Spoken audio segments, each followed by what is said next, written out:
Resumo de Hábitos Milionários. Este livro possui um único propósito: tirar você de onde está e levá-lo para onde quer chegar. De Jim Graziosi, está prestes a começar.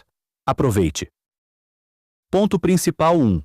Os hábitos são nossos diferenciais. Um hábito se forma quando você realiza determinada atividade ou faz coisas de uma forma específica repetidamente durante um período de tempo. Por definição, os hábitos são neutros e precisamos deles porque facilitam nossas vidas. Após se tornarem fixos em nossos cérebros, os hábitos exigem pouco ou nenhum esforço para serem realizados, e isso pode ser bom ou ruim, dependendo do tipo de hábito formado. Os hábitos são fortalecedores ou enfraquecedores. Chegar atrasado em reuniões, por exemplo, é um hábito, mas obviamente ele não fortalece, pois pode fazer com que você seja demitido. No entanto, o oposto disso, sempre ir cedo às reuniões, será de grande utilidade para você. Seus hábitos podem ajudar você a ter sucesso ou contribuir para o seu fracasso. A diferença entre pessoas super bem-sucedidas e aquelas que lutam para crescer na vida está em seus hábitos. Uma pessoa de sucesso tem um hábito que a torna bem-sucedida. Da mesma forma, uma pessoa mal-sucedida está fazendo algo que contribui para seu fracasso. Veja o hábito do atraso, por exemplo. Alguém acostumado a chegar tarde aos lugares não sabe por que está sempre atrasado para o trabalho. E se ele estiver trabalhando em uma empresa rígida, esse hábito pode custar seu emprego quando for sinalizado como prejuízo temporal. Se quiser ter sucesso em qualquer área da vida, existem hábitos importantes que você deve desenvolver. Esses hábitos-chave são atemporais e funcionam para qualquer pessoa que os implementar. No restante deste resumo, vamos considerar os principais hábitos de sucesso com eficácia comprovada para pessoas super bem-sucedidas em todas as esferas da vida. Os hábitos serão apresentados em partes aplicáveis para que você possa implementá-los imediatamente. Ponto principal 2. Faça o melhor possível enquanto pode. As carreiras têm longo prazo, levam tempo para construir e a dedicação a elas ocupa a maior parte da sua vida adulta. Portanto, certamente vale a pena falar sobre isso. A maioria das pessoas começa trabalhando sob o comando de outra pessoa, enquanto pouquíssimas se aventuram em uma profissão sem realmente trabalhar sob a autoridade de alguém. Independentemente do caminho que você esteja trilhando, a única coisa que garante um progresso rápido é o crescimento. Quando você tem a intenção de crescer, acumula conhecimento e experiência rapidamente, e isso te impulsiona a grandes alturas. Para um funcionário, ter uma mentalidade construtiva significa assumir o negócio como seu, dar o melhor de si e superar as expectativas.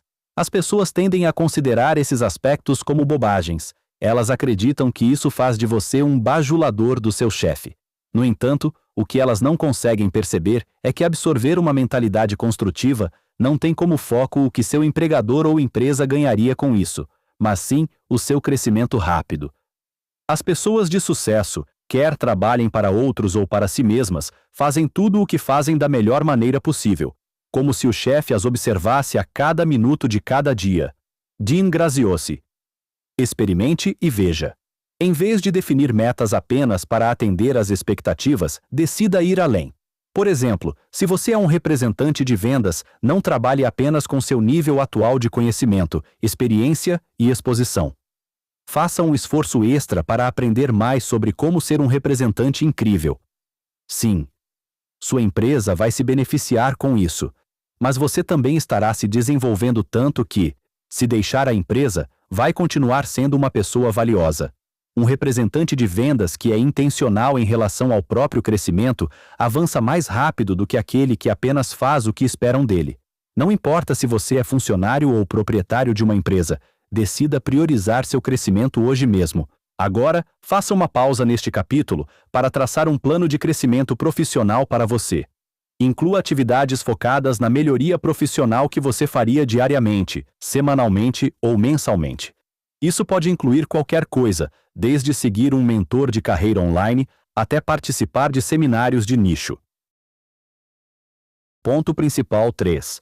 A visão traz significado às suas ações. Vamos começar este capítulo fazendo uma pergunta séria. Por que você acorda todos os dias? Em outras palavras, O que motiva você a acordar de manhã? Infelizmente, para muitas pessoas, a motivação são as contas. Muitos de nós nos preparamos para trabalhar de manhã cedo e voltamos tarde apenas para pagar as contas. Nada mais nos estimula. Nenhum propósito maior. Nenhuma visão. Nada. E é por isso que é fácil se distrair durante o dia. Isso também explica por que nossas vidas parecem parar após o término do dia de trabalho. Porque mantemos amigos com energia negativa. Porque nos entregamos a hábitos destrutivos e assim por diante. Sem uma visão para sua vida, a probabilidade de desperdiçá-la é muito alta. O sucesso gira em torno do alcance de metas definidas. Isso significa que se você não tiver um objetivo para alcançar, não terá sucesso. É como entrar no carro sem nenhum destino em mente. Você gasta gasolina sem chegar a lugar nenhum ou realizar nada. O homem sem propósito é como um navio sem leme, abandonado. Nada. Ninguém. Tenha um propósito na vida, e com ele, dedique ao seu trabalho a força mental e muscular que Deus lhe deu. Thomas Carlyle.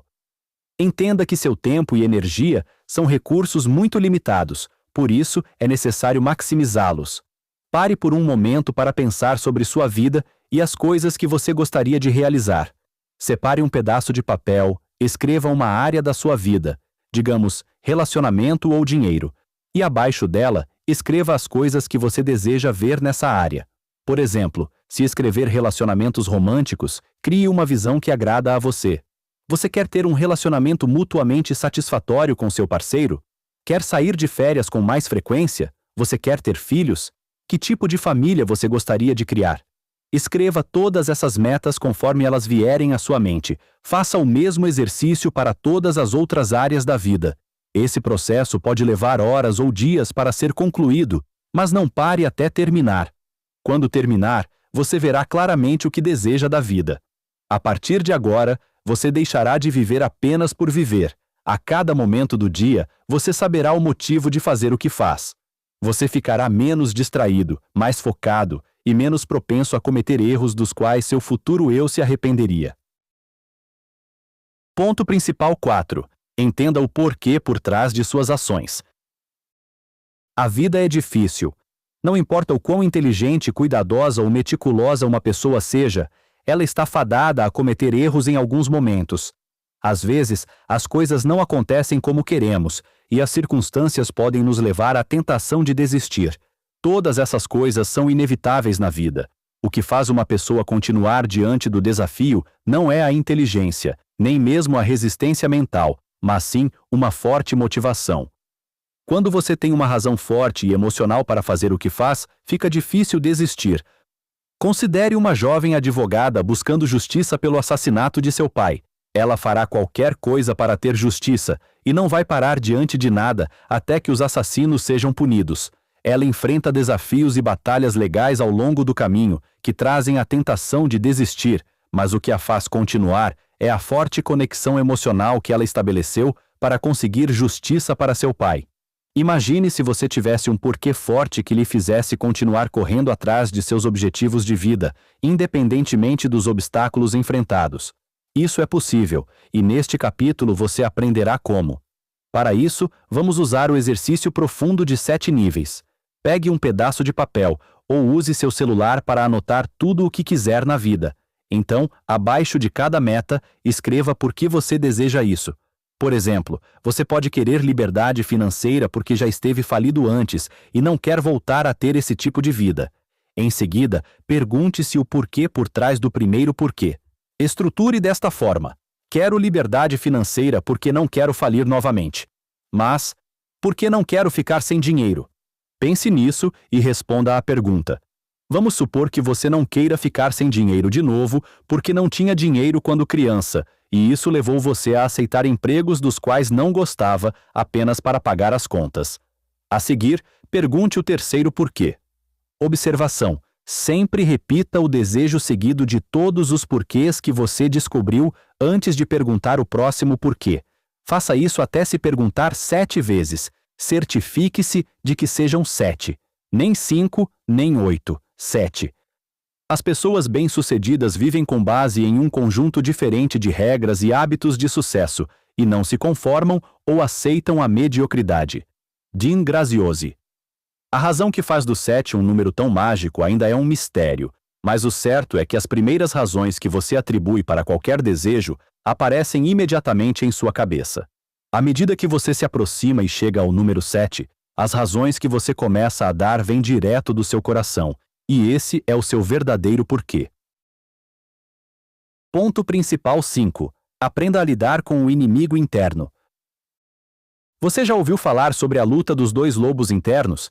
Diz a lenda que uma mulher Navajo explicou ao seu neto que existiam dois lobos lutando dentro dele.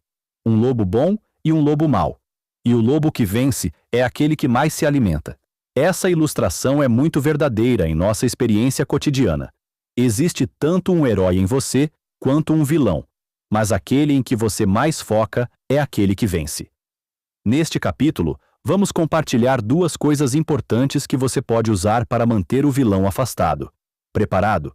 Não deixe as notícias pautarem suas emoções. Hoje em dia, somos bombardeados à torto e à direito por notícias negativas. A mídia descobriu que espalhar negatividade é o que traz mais dinheiro, então focam mais nesse aspecto. Das redes sociais aos jornais, à televisão e ao rádio, os meios de comunicação social estão repletos de histórias de sequestros, assassinatos, crises econômicas, e assim por diante. Quando você se concentra nisso, sua mente fica cheia de tanta negatividade que fica difícil pensar criativamente. Por mais contraintuitivo que possa parecer, você precisa reduzir o consumo de notícias.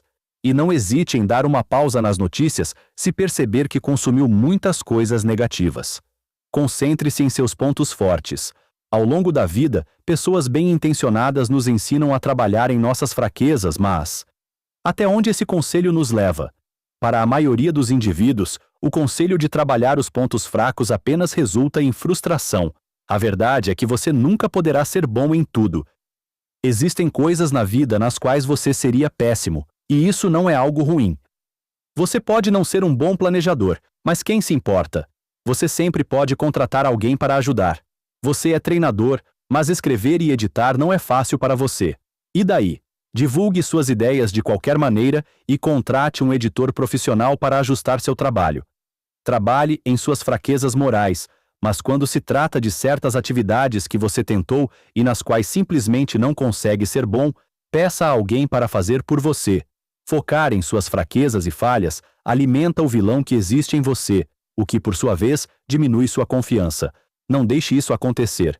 Você sabia que as capas das revistas Time costumavam ser aproximadamente 90% mais positivas em tom e conteúdo na década de 1950?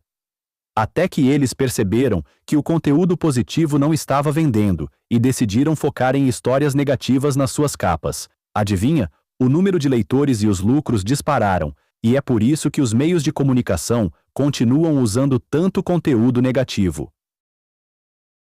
Ponto principal 6. Crie uma história positiva para você. Falamos mais com nós mesmos do que com qualquer outra pessoa, incluindo nossos cônjuges. Portanto, é importante levarmos nosso diálogo interno a sério. Sua conversa interna é a soma total da história que você vem contando a si mesmo ao longo de muito tempo e na qual passou a acreditar.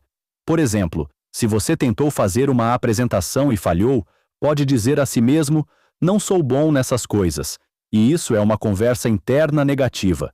Porém, o que você acabou de dizer internamente é parte de uma história maior que passou a acreditar sobre você mesmo. Para mudar sua conversa interna, você deve mudar a história por trás dela. Formamos histórias pessoais a partir de nossas experiências e do tipo de informação pelas quais nos permitimos ser influenciados. Vamos tomar como exemplo a pessoa que falhou em sua apresentação. Várias razões podem ser responsáveis por isso. Esse indivíduo pode não ter se preparado ou ter se envolvido em uma discussão séria com sua esposa na manhã anterior, o que o desestabilizou. Qualquer coisa pode ter sido responsável, mas você não pode culpar apenas a causa superficial, pois sempre há algo mais profundo. Pode ser que desde a infância, o homem sempre acreditou que não era um bom comunicador. Essa era a história que ele contava a si mesmo, e durante toda a sua vida, até o momento dessa apresentação, a história tem sido uma profecia autocumprida. Para mudar o resultado, ele precisa mudar a história subjacente. Quando sua vida não parece produzir o resultado desejado, você provavelmente está se apegando a uma falsa crença que te impede de progredir. Como identificar uma crença limitante ou uma história negativa a qual você está se apegando? Basta examinar um pouco sua consciência. Quando você pensa em começar algo novo, como um negócio, se casar ou ter filhos, qual é a primeira coisa que você diz a si mesmo? Qual é o primeiro pensamento que vem à mente? Se for algo como, casamento é difícil, não adianta tentar, ou, não sou inteligente o bastante para fazer um negócio crescer do zero. Então, bingo, você acabou de descobrir que a crença te impede de ir adiante. Siga a trilha desse pensamento, continue buscando em sua alma e você encontrará a história que está te prendendo. Geralmente, é algo relacionado ao seu passado. Agora que você descobriu a história e a crença limitante, é hora de mudá-las. Escreva o oposto dessa crença ou história e guarde-a em um lugar onde você possa enxergá-la facilmente. Fale a nova crença em voz alta para si mesmo sempre que puder, até que ela esteja profundamente enraizada em seu subconsciente. Conclusão: seus hábitos podem aprimorar ou destruir você. Eles te impulsionam para a frente ou te limitam. Por isso, escolha-os com sabedoria. As coisas que você faz diariamente se combinam para criar o grande futuro que você está buscando. Se você pretende ter uma carreira mais impactante no futuro, isso não depende do que você vai fazer amanhã. Suas ações de hoje e do dia seguinte eventualmente acabam se somando para criar o futuro que você deseja. Até agora, falamos sobre vários hábitos de sucesso, começando por dar o melhor de si no trabalho, criar uma visão para cada área da sua vida e usar o exercício de 7 passos para descobrir o verdadeiro porquê. Também falamos sobre criar o hábito de matar o vilão interior de fome, quando você se recusa a se alimentar de conteúdo negativo e reduz o foco em suas fraquezas. Todos esses são hábitos de sucesso que farão você ir longe. Cada dia surge uma oportunidade de praticar os hábitos até que eles se tornem uma parte essencial de você. Não perca essa oportunidade preciosa. Experimente isto. Crie uma história fortalecedora para a sua vida. Certifique-se de que ela envolva os objetivos que você quer alcançar e destaca seus pontos fortes, sem dizer nada sobre seus pontos fracos. Veja um exemplo. Posso estar mais velho, mas ainda sou tão forte quanto um jovem. Estou empenhado em ter um corpo em forma, 100 quilos extras e nada vai me impedir. Resumo concluído.